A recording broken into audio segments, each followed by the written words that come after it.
It's 2:27 here on Inspiration FM.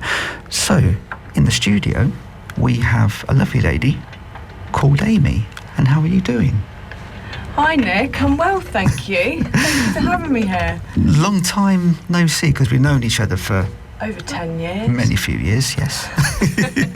And we work together as well in social care. But most importantly, though, that we've invited you here today because we like to have a chat about dementia, which which some people have been sort of like some families, sadly, have been experiencing with loved ones, myself included, sadly. But could you tell me the name of your company? So I run a service called Empatia Specialist Dementia Coaching. Okay, and what does Empátia mean?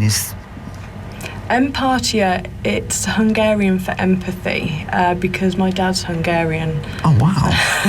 Oh, okay, that's a really good twist. That's really good. Rather than an ordinary name, whatever, but yeah, but no, Brill. So, okay, so really, Amy, so could you start by telling us really what inspired the founding of Empátia and what exactly does it? What sets your approach? Do you follow any care models or anything like that? How does your company work? So I've specialised in working with people living with dementia in their families for over 20 years. I've been very privileged. I've worked in some exceptional roles. You remember back when I was an Admiral nurse, and I've developed 4 Admiral nurse services altogether. So Admiral nurses are specialist dementia nurses that support the families of people living with dementia. I've also worked as a consultant nurse for dementia, where I've developed national policy, education, enhanced care across services, and I've had quite an academic career. And what I've done, I've brought all of that experience together to provide a unique service that's specifically it's for people living with dementia, the family carer of that person with dementia, and also the wider family. Because dementia is a family illness, it affects everyone in the family in a different way, and everyone copes with it in a different way. So my service is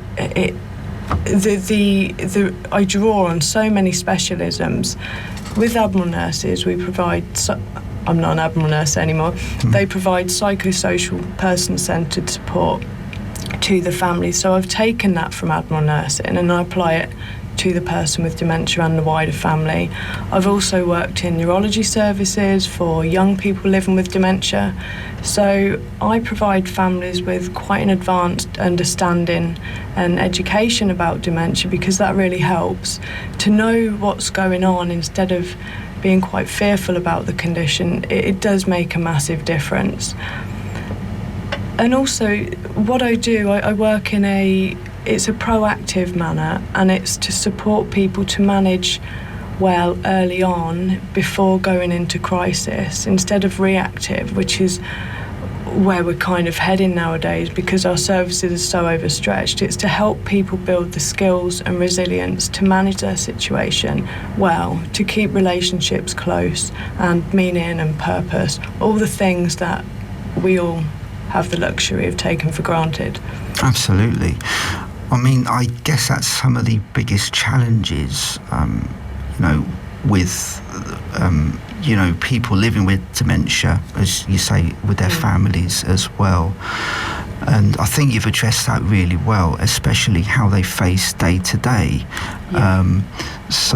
But however, dementia, as we all know, it can be often misunderstood. So are there any common myths or misconceptions that you've encountered at all? There's countless myths when it comes to dementia, and sadly those myths, I can't say the word myths, those myths fuel the stigma that ostracises people living with dementia and their family members from society. So there's the notion that dementia only affects older people. Well, it the risk of developing dementia increases with age, but people of any age, any background can develop dementia. There's over 72,500 young people, at least, living in the UK as a young person with dementia. And I think there's the belief that it's just a disease associated with memory. Well, yes. I'll explain a bit about why we know that to be fairly factual. So, Alzheimer's disease is the biggest cause of dementia, accounting for at least 60 to 70% of all causes of dementia. Now, Alzheimer's disease in the typical form, as we see it, it starts in a certain part of the brain that deals with encoding, consolidating and retrieving memories.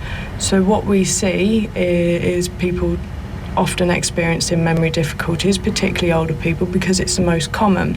However, dementia can start in any area of the brain. There's at least 50 different causes of dementia: frontotemporal dementia, vascular dementia, dementia with Lewy bodies, Parkinson's disease dementia, and there's about 200 variants of all those conditions. So if you think of Bruce Willis, his dementia, he's got a type of dementia called frontotemporal dementia, and it's the variant primary progressive aphasia. So it would have started in the front part of his brain and the left part of his brain. The front part of our brain deals with how we navigate the environment. It deals with our ability to problem solve, to plan, our behavioural responses. You know, we can have a conversation. I'm not jumping all over what you're saying because we know how to have a conversation. If that part of the brain is diseased, people can start acting in really inappropriate ways. Now, you're more likely to see this in younger people. It doesn't just affect younger people. So often there's a lot of misdiagnosis. The variant that he's living with affects the left part of the brain, which is the language part of the brain. So dementia can start with your language, in the language area of your brain. It can start in the visual area of your brain. And going back to Bruce Willis, he'd probably mute now because of the dementia. So it's not just a disease associated with memory. Wow, yeah. I mean, there's so many variants, and the spectrum is so vast as well, isn't it? Yeah, absolutely. Yeah, you know, and I can understand why that unfortunately the specialists that they can misdiagnose because of those behaviours, shall we say. Especially in younger people. Absolutely. There was a lady who I once worked with many years ago who had some form of front-lobal dementia, but she started speaking Arabic. Wow. You know? Yeah, which was really interesting, you know. I'm guessing that was her mother tongue. Well, I assume it was, yes, but yeah, it just suddenly came out, and the family were very confused as to why that she was actually speaking Arabic. Yeah, you know? That makes sense. Yeah. I think, can I say as well, that the biggest myth that causes a lot of problems, and I did want to get this in, is the belief that nothing can be done to help people with dementia. That is absolutely not true, and I think this is why we see people ostracised or withdrawn from society. Like you and me, they're typical members of society, and we can support people with dementia. I think as a society we can help people living with dementia with the right support, the right education, the right knowledge, and staying socially, intellectually and cognitively stimulated. People can live good lives. They sure can indeed, especially with the right therapy, treatment and modern medicine. It is improving year upon year, isn't it? You know? Absolutely. Yeah. So now, is it just yourself working, or do you employ anybody? At the moment, it's just me. Okay. It's a strain at the moment because I do provide the coaching support in people's homes in the Northamptonshire and South Leicestershire area. But I also do a lot of teaching across the UK. Wow. So it's coming to a point where I will need to recruit. But what I will do, it will be another experienced dementia specialist who has a real commitment to dementia care, because I'm hoping that over time we can expand so people have consistent care as and when they need it. Brilliant. We look forward to that. You know, it will be nice for you to expand and share not only just your own knowledge, but hopefully your potential worker as well. Excuse me. Absolutely. Excuse me. Right. Okay. So now what's happening as well is that we just mentioned about modern medicine and how people are supported and getting rid of those myths, shall we say. But technology is now becoming more integrated in care solutions. So are you yourself, or are you advising families about what equipment to use or any innovative tools to enhance their lives? I love this question. Technology these days is so important, and it can keep people independent.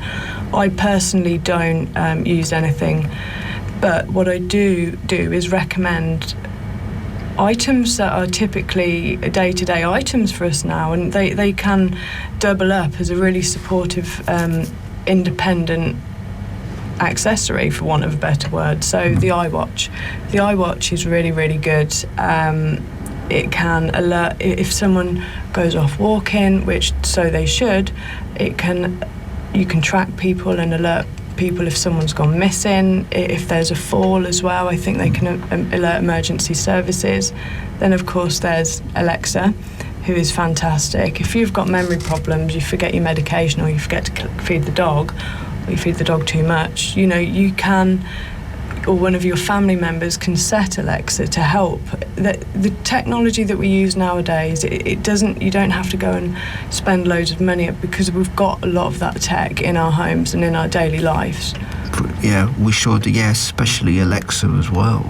She's brilliant. It's brilliant. I mean, I had like again, working with a person, they found something out, like a cheaper alternative. I don't know whether you might laugh or I don't know, but you mentioned about the iWatch and tracking their loved one if they ever go missing, but apparently the son went into Pets at Home. I know it sounds a bit bizarre, this, but apparently dogs, they also have their own tracking system with an app as well, apparently. What, the tag that they... It's a tag, yeah. The tag that's in them? Yeah, well, basically what they've done is that they attach the tag, it's a bit like a GPS, and they tagged it on their shoe. So if they decided to take a walk and get lost, they have an app on their phone, and apparently it works out a lot cheaper than buying the watch. Such a good idea. I thought, wow, I mean, talking about thinking outside the box, you know what I mean? I thought, as long as it's not invasively inserted. No, he assured, that was the first thing I did ask. He said, where is it, But no, but he said he put it on his dad's shoe, like on the inside sole. He didn't quite explain how he did it, but apparently he said it did work out cheaper than him buying the watch. I thought, and the battery would last longer. One of the problems with the iWatch, and people have said this to me, is the battery doesn't last very long, only lasts a day. Oh, really? Okay. Yeah, I think with this he did say that you did have to charge it like at the end of the day or something, or every 2 days. But but I was very surprised at that. Really inventive. But okay, so are you going to hang around for a bit, because there are 10 questions, but we'll break it down into 5. All right, so those are the first 5. We'll play some music and then we'll come back in a while. But if... Inspiration FM, Inspiration FM, Inspiration FM.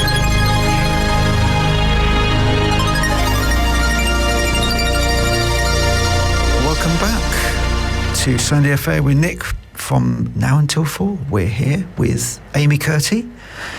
Good afternoon again, ma'am. Hello, Nick.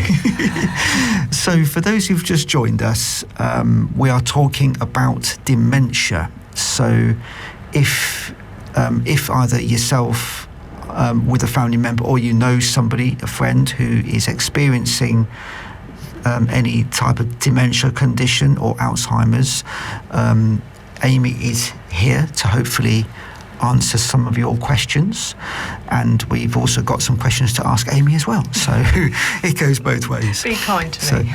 We will. So just to drop in a text, our number is 07596 277 003. So there's a quick question here from Johnny, Amy. So Johnny's asking, does diet and lifestyle changes help? Like, for example, vitamin supplements, omega-3 oils, and exercise helps in any way? Johnny, that's a fantastic question. Yes, it absolutely does. We go by the saying, what's good for your heart is good for your head. So if we can keep ourselves as healthy as possible, it does reduce the risk of developing various forms of dementia. So yeah, exercise, some of the risks, some things that increase the risk of dementia. It doesn't mean that we're going to develop dementia or Alzheimer's disease as a result, but type 2 diabetes can have an increased risk. Obviously the usual, the smoking, drinking alcohol. And the reason for this is because our genetics interact with the environment. I just want people to know that just because one of your parents may have had it does not mean that you are going to develop dementia. What we see in most forms of dementia, particularly Alzheimer's disease, are risk factor genes. So you might have a certain gene. The ApoE4 is the most recognised risk factor gene. And you might inherit a copy from your mum or your dad, and that does increase your risk, but all it does is increase your risk. It doesn't mean you're going to get it. If we maybe smoke and drink, I'll be honest, I do, so my risk is increased, then that elevates the risk even further. But again, it doesn't mean that you're going to develop it. So what I'm saying is there are modifiable factors that can reduce the risk even if we have certain risk factor genes. Wow, that is really encouraging to hear. So really, I mean, it's sort of like we were saying earlier about myths.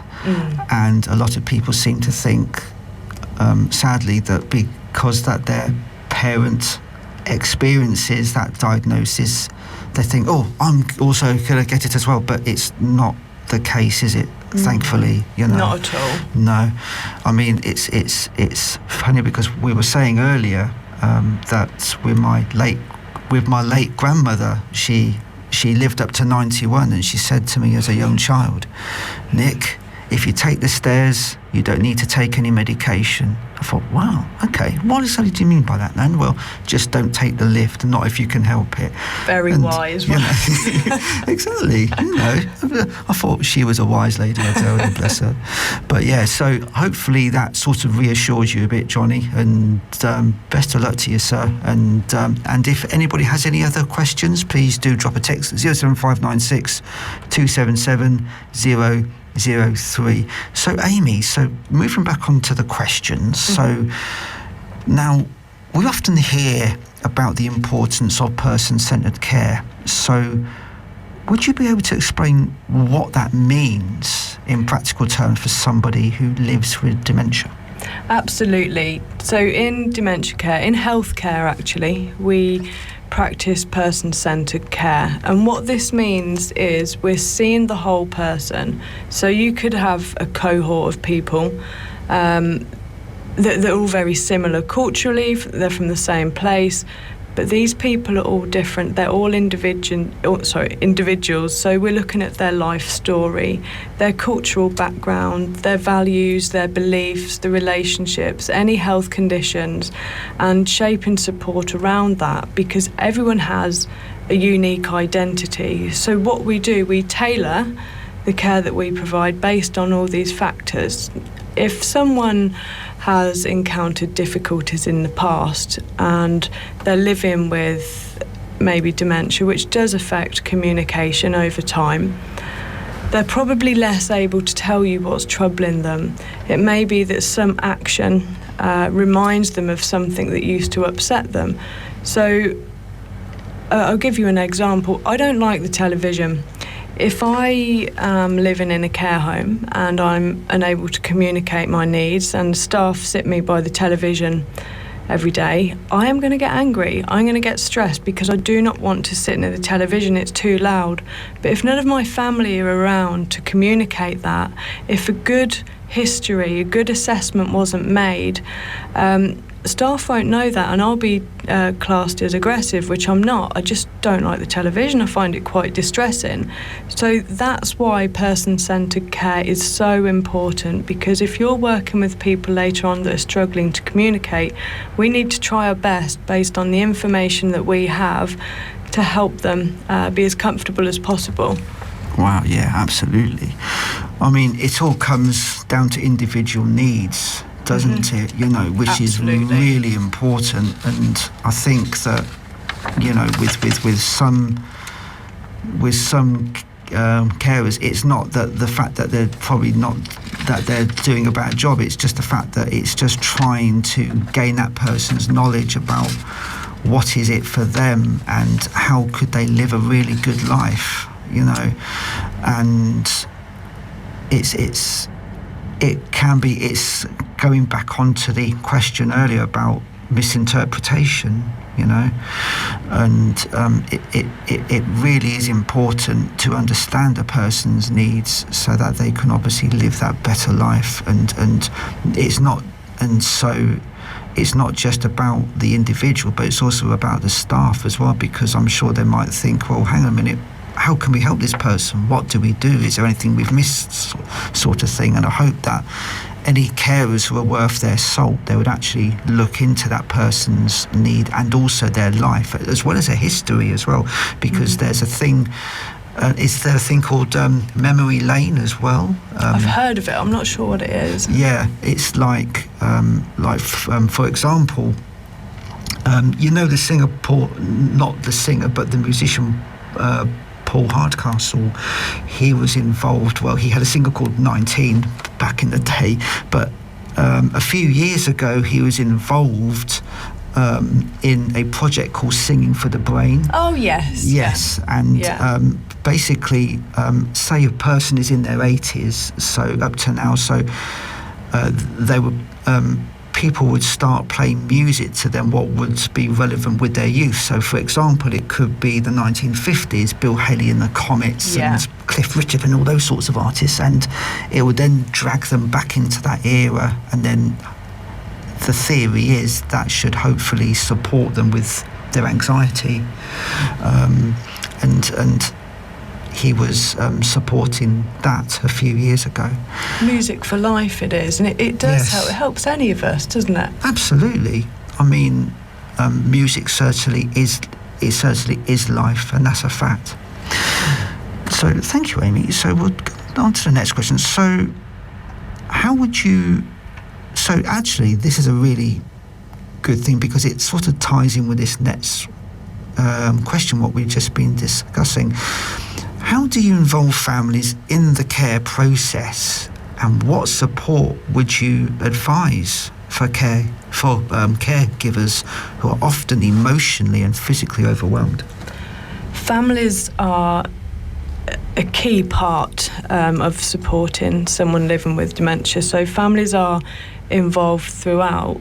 However, I do work with people individually and as a couple, or maybe a son-daughter relationship or something like that, because what we see a lot, because the family member just loves the person, they want to protect them, they can push themselves too far, even in the early days, when I say to people it's so important to pace yourself, and not only does that increase their risk of burnout, it can smother the person with the condition a little bit.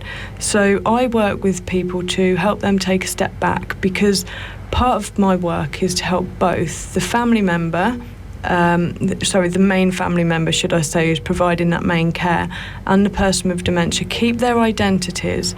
It's really important that we do that, both of us. And it might sound odd if I'm saying that the family member might lose their identity too, but actually, if you're drawn more and more into a caring role, all of a sudden you're probably less Lizzie and more carer, and it's about separating that out, because people can still enjoy a good relationship if they are still being themselves. And you know, the family member, they carry such a lot. The strain itself of supporting a loved one with a terminal illness, And that's why I work with people to process some of the difficult emotions. There's a lot of loss, a lot of grief. Also for the person with dementia, both experience that in a very different way. But the family members, and again the person with dementia as well, but the family member experiences quite a chronic guilt, which stops them wanting to do anything and to live their life. They feel that they shouldn't, but actually they should, because that is the best thing for the relationship, so they can keep a strong relationship with their loved one. So yeah, I work with people to work through these complexities. Communication's a biggie, because a lot of family members say that it is quite lonely now their loved one's communication has changed. So it's about supporting people to plan ahead. The more we plan ahead, the more control we have over the future. And even though this was a question about the main family member, it's really important as well for the person with dementia, in line with what we were just talking about in the prior question, to plan ahead. Get information down, because even the people closest to us don't know us 100%. Likewise, there's stuff about us we don't know about ourselves that the family members know, but get everything written down. Get down your wishes, your wants for later on. The more control you have over the situation, the better you feel. The lack of knowledge, the lack of understanding and the fear associated with that enhances anxiety, but you can gain more control over the situation. Both of you can feel more empowered and controlled. And a lot of what I do as well, I run, I'm not going to call them support groups, like therapeutic courses for the family members and separately for the person with dementia. So with the family members, we've got a group starting on the 21st of October. It's a 10-week course, it's 5 modules, and we look at education and ongoing therapeutic support. Then again, it's identity and adapting, that's absolutely paramount, communication and behaviour. And then there's a module called transitions, which again is talking about those difficult emotions that we do need to process. And finally, it's resilience and sustainability, because we're working through all those things to develop resilience and sustainability. Wow, okay. That is really something, because with families, it's the overwhelmingness, because we've all heard in the media that is also known as the long goodbye, isn't it? Don't. It's awful. I know, it's an awful thing. It's terrible. It really, really is. And seeing, your loved one sort of very slowly, it really is. I just really don't want to talk about it anymore. Yeah, it really is awful. But on the good side of that, and there is a good side. A lot of people think there isn't, but I promise you, absolutely there is. There's lots of support out there. It's just a matter of trying to find it, isn't it? Yeah. So I think the first port of call would be to contact the GP. That would be your best starting point. Age UK and Alzheimer's Society as well. Those charities, they often have access to, and the council. Yeah, absolutely.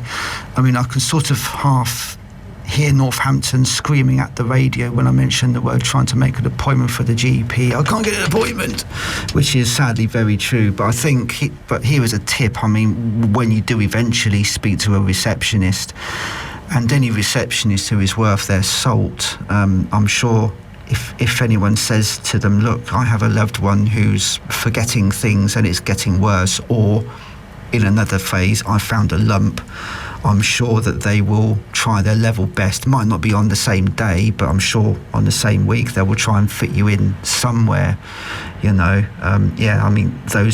that's another challenge, isn't it? That's another thread, but we won't be talking about that side of things. But and also contacting your local authority, because there's a thing called a Care Act assessment as well. Anybody is legally entitled to have an assessment, and there's a process which has to be followed, and there's things like care at home or respite as well, that side of things, and attendance allowance, most importantly, absolutely, attendance or allowance, PIP. Yeah, absolutely. Again, that's another thread, but we won't go there. But it's funny, you sort of talk about these things and they sort of go in different directions, don't they? But so it's really important. And also, please do Google Alzheimer's Society. They do have a lot of wealth and a lot of wealth of information on there as well. So actually, that moves on to quite nicely to this next question, because the cost of dementia can be a concern. But I think we sort of mentioned that about I think it's to contact the Department of Works and Pensions, go on to gov.uk and make an application for attendance allowance and PIP. If you're not sure about how to access that, you've got the Citizens Advice Bureau as well. Those organisations can support you, as well as the local council.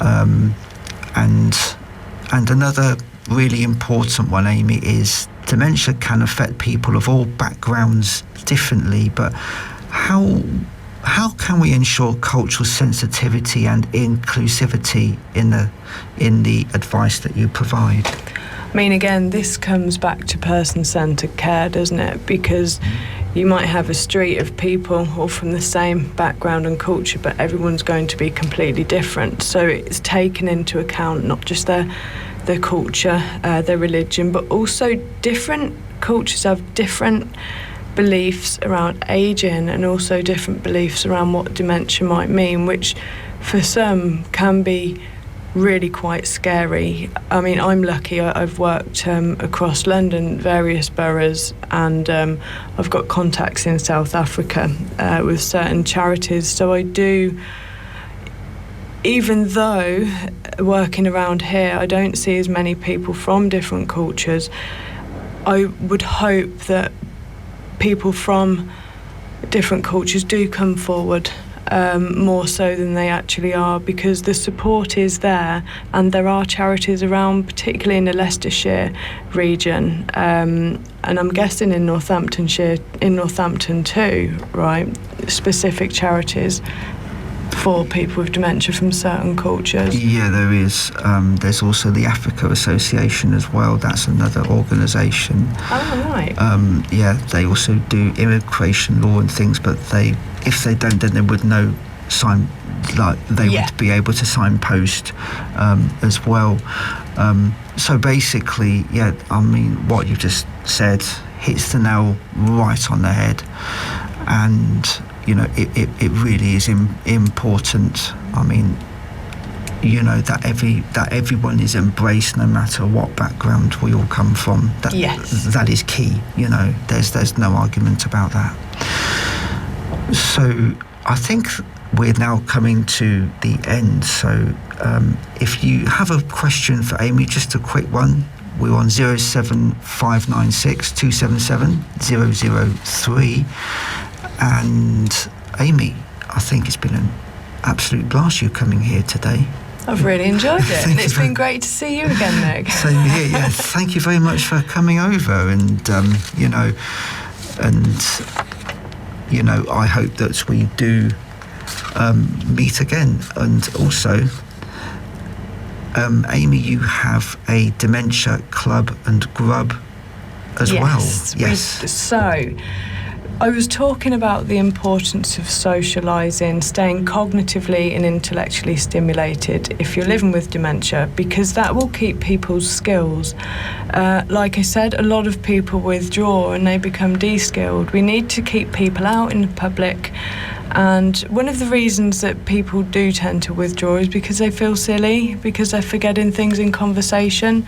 Now, actually, we need to change that as a society, and what we're doing at the Overstone Arms in Pytchley on the last Thursday of every month, starting with the 28th of August, so in a week or two, we are hosting a Club and Grub Day.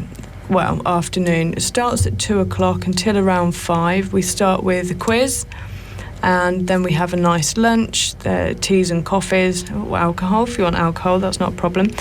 And also, within a bingo or other games, I will be floating around to give free specialist dementia advice. And the point of it is to create an atmosphere where the person with dementia and their family member feels safe, supported, secure. If you forget something, it doesn't matter. It's going to be the same staff every month, and people are quite well trained in the condition, so you don't need to worry. Just come along. You can book through the Overstone Arms website, or if you find them, you can contact them on 01536 333 542 to book. But yeah, it's important that you book because we're not sure how many people may turn up yet.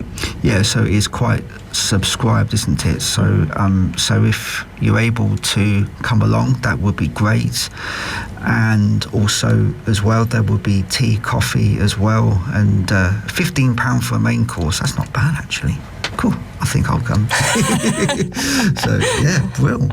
Okay, so that's over at the Overstone Arms at Stringers Hill, Pytchley, near Kettering. For your sat-nav, it's NN14 1EU, and do come along on the last Thursday of every month. So, and is that like an ongoing thing? It will be, and because it's the first month that we're starting it, we think it might be successful because there's, to the best of our knowledge, there's not much around that it is fun like that for people and their families too. So if successful, then we will increase it to more than one day a month. That's really good. Well, I do wish you luck with your new venture and every success, and I hope it really does take off, because I think by what you've been highlighting this afternoon, it sounds really valuable as well, because I think going back on to trying to phone the GP and trying to get that sort of help, it is a challenge for most people, unfortunately. But if you're around, is there a phone number for you if anybody wants to absolutely. get in touch? You can contact me through the website or by email or telephone, but my telephone number is 07763 286 169. That's 07763 286 169. Email address? Email, yeah. So my email is contact, CONTACT, at Empátia Dementia. So it's EMPATIADEMENTIA.org. So yeah, and there's my website of the same name, so it's Empatia Specialist Dementia Coaching. I'm happy to answer any questions, have a chat about how things are for you, so get in touch. Brilliant, thank you so much, Amy, for that, and as I say, I hope everything takes off and every success to you. Thank you, Nick. It really is great to hear from you. Thank you so much for coming. Thank you.